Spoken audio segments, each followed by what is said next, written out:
내란 특검이 윤석열 전 대통령에게 내일 오전 9시까지 다시 출석하라고 통보했습니다. 소환 날짜를 다음 달 3일 이후로 연기해달라는 요구를 받아들이지 않은 건데 윤 전 대통령 측은 특검이 적법 절차를 지키지 않고 있다면서 강하게 반발했습니다. 김지윤 기자입니다. 내란 특검이 윤석열 전 대통령에게 내일 오전 9시까지 다시 출석하라고 통보했습니다. 당초 지정했던 출석 일정보다는 하루 늦춰졌지만 7월 3일 이후로 연기해달라는 윤 전 대통령 측 요청은 받아들이지 않은 겁니다.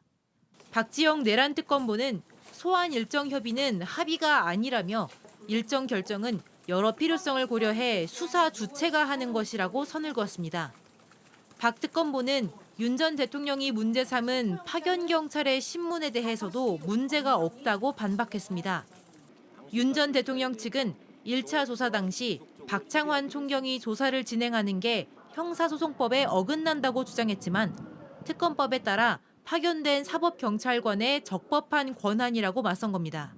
박 특검보는 파견 경찰이 수사 방식의 하나인 조사를 못한다는 건 그 자체로 논리 모순이라고 지적했습니다.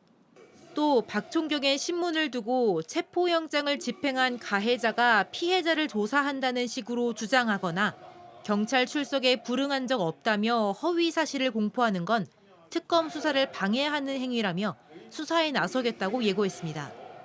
수사 방해 사건을 전담할 경찰 3명을 파견 요청했다고도 밝혔습니다. 윤 전 대통령 측은 즉각 반발했습니다.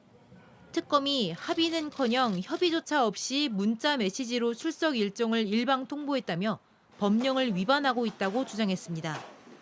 그러면서 특검의 적법 절차 준수를 요구하는 의견서를 오늘 제출하겠다고 밝혔습니다. JTBC 김지윤입니다.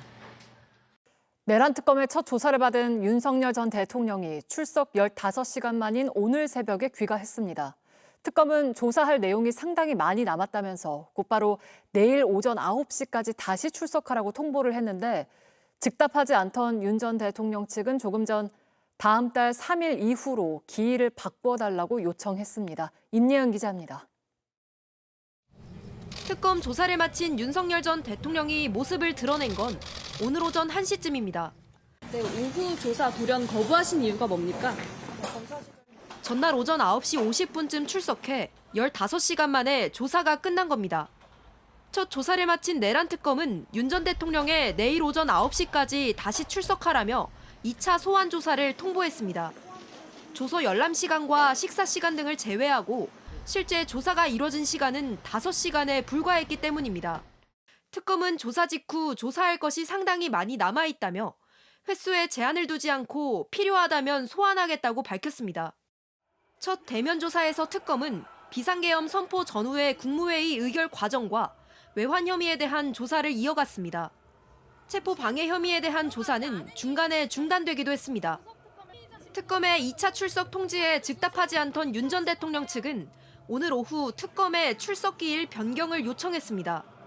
내일로 예정된 조사를 7월 3일 이후로 미뤄달란 겁니다. 변호인단은 입장문을 내고 이틀 만에 다시 소환하는 건 윤 전 대통령의 건강과 방어권 보장을 고려할 때 촉박한 일정이라고 설명했습니다. 또 특검의 두 번째 출석 요구는 피의자나 변호인단과 사전 협의 없이 일방적으로 통지한 것이라며 명백한 관계법령 위반이라고도 주장했습니다. JTBC 임예은입니다. 윤석열 전 대통령은 어제 한때 조사를 거부했습니다. 박창환 총경이 체포 저지 혐의와 관련해 조사자로 나서자 바꿔달라며 버틴 건데요. 그런데 박 총경은 윤 전 대통령을 체포한 당사자도 아니었던 것으로 드러났습니다. 이자연 기자입니다. 내란 특검은 윤 전 대통령의 체포 저지 의혹으로 조사를 시작했습니다. 그런데 윤 전 대통령 측 돌연 조사자 교체를 요구했습니다. 조사를 진행한 박창환 총경이 윤 전 대통령 체포를 지휘한 당사자라는 이유를 들었습니다. 윤 전 대통령 측은 체포가 불법이었다며 관련자들을 무더기 고발한 상태입니다. 박창환 총경은 1월 15일 날 불법적으로 저희 대통령 공간으로 들어왔던 당사자입니다. 3시간가량 파행이 이어졌습니다. 경찰은 박 총경은 2차 체포영장 집행 때만 현장에 나갔고 이는 경호차장과 경호본부장 체포를 위해서였다고 즉각 반박했습니다. 경찰은 오늘 재차 입장을 내고 박 총경은 당시 두 사람에 대한 영장을 송진호 변호사에게 직접 제시했고 논란조차 없었던 명백하게 적법한 영장이었다고 밝혔습니다. 특검은 검사나 경찰 상대로 고소고발이 빈번한데 고발됐다고 해서 업무를 배제한다면 사법 형사 절차가 마비될 것이라며 허위 사실로 수사를 방해하는 건 선을 넘는 행위라고 강하게 맞섰습니다. 윤 전 대통령 대리인단은 경찰이 조사를 주도한 것 자체를 문제 삼기도 했습니다. 대리인단은 오늘도 입장을 내고 특검 수사는 사법경찰관이 일체의 신문을 하고 있어 형사소송법이 규정한 신문의 방식에 어긋난다고 주장했습니다. 총경도 수사관으로 파견이 돼 있을 거예요. 조사하는 건 문제가 없죠. 수사관도 사법경찰관으로서 충분히 조사할 수 있는 거죠. 특검이 체포 저지 혐의와 관련해선 조사자를 바꾸지 않을 방침이기 때문에 이 부분은 윤 전 대통령 조사의 불씨로 계속 남을 것으로 보입니다. JTBC 이자연입니다. 네, 중간에 조사가 중단됐지만 15시간 동안 어디까지 조사가 진행이 됐는지 법조팀의 여도형 기자와 함께 짚어보겠습니다. 자, 조사가 한때 파행을 겪긴 했는데 어디까지 조사가 진행이 됐습니까? 네, 사실관계 확인 정도만 진행됐다고 볼 수 있습니다. 어제 그나마 가장 길게 조사가 진행된 게 오후에 조사했던 국무회의와 외환 혐의 관련 부분인데요. 좀 보면서 설명드리겠습니다. 비상계엄 전 5분 국무회의 소집 경위와 비상입법기구 쪽지 등 계엄 관련 문건이 국무위원들에게 전달된 과정 등을 특검은 들여다보고 있습니다. 또 윤 전 대통령이 실제로 계엄 선포 전 명분을 만들기 위해서 무인 평양기 평양 침투나 오물풍선 원점 타격 등 방법으로 북한 공격을 유도했다라고 의심하고 있습니다.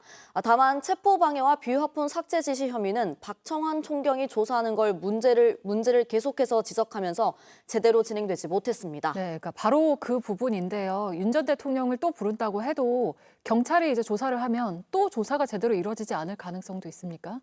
네, 그 부분을 특검도 잘 알고 있습니다. 그러나 추가 기소를 위해선 체포 방해 혐의 조사가 불가피하고 이 부분은 경찰이 지금까지 수사를 해온 거기 때문에 박 총경이 조사해야 한다는 원칙적 입장을 특검이 고수할 걸로 보입니다.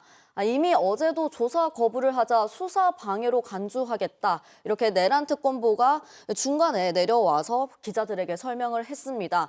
윤 전 대통령 측도 이 부분에 대해선 양보가 없습니다. 그나마 1시간 정도 이뤄졌던 부분도 그 조서에 서명 날인을 하지 않았습니다. 이게 무슨 뜻이냐면 이렇게 되면 해당 조서는 법정에서 나중에 증거로 쓰일 수 없게 됩니다.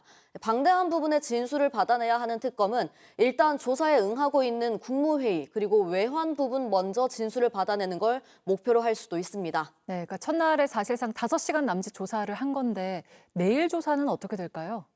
네, 특검은 첫 조사 이틀 뒤인 내일 오전 조사를 받으러 오라고 했지만 윤 전 대통령 측은 그 자리에선 즉답하지 않았습니다. 다만 조금 전 특검의 시간이 너무 촉박하다면서 7월 3일 이후로 이렇게 좀 일자를 조정해달라 이런 의견서를 냈습니다. 7월 3일 윤 전 대통령 내란 형사재판이 있으니까 그 날짜 뒤로 불러달라고 하는 겁니다. 특검은 곧바로 내부회의에 들어갔습니다. 지금도 내부회의가 진행 중입니다. 만약 요청을 받아들이지 않으면 윤 전 대통령은 특검이 예고한 그 날짜에 다시 출석해야 됩니다. 윤 전 대통령이 나오지 않으면 특검이 체포영장을 재청구할 가능성도 있습니다.